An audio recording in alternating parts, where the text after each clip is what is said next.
السلام عليكم ورحمة الله وبركاته. بسم الله الرحمن الرحيم.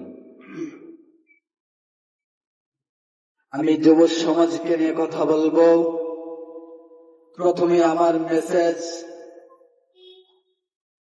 যুব সমাজ ঐক্য চাই না, আমরা ঐক্য চাই। ঠিক।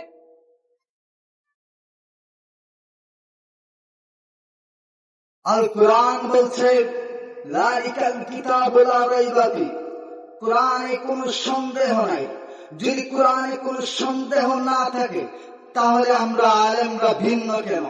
আমরা আলেমরা ভিন্ন অবলম্বন করি কেন?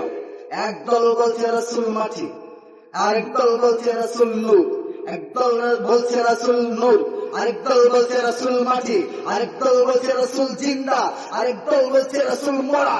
আর কোরআনও বলছে যালিকাল কিতাবু লা রাইবা ফিহি, কোরআনে কোনো সন্দেহ নাই। তাহলে একদল বলছে রাসূল নূর। আমি তাদেরকে জিজ্ঞেস করলাম রাসূল নূর কোথায় আছে? তারা বলতে লাগলো কোরআনে আছে। বলে যা আকুম মিনাল্লাহি নূর, যারা বলেছে রাসূল মাটি। আমি তাদেরকে জিজ্ঞেস করলাম রাসূল মাটি কোথায় লেখা আছে? তারা বলল কোরআনে আছে। কুল ইন্নামা আনা বাশারুম মিসলুকুম, আমি তোমাদের মতোই মানুষ। আশ্চর্য হয়ে গেলাম। কোরআন বলছে যালিকাল কিতাবু লা রাইবা ফিহি, কোরআনে কোনো সন্দেহ নাই। তাহলে আলেমরা ভিন্ন অবলম্বন করে কেন?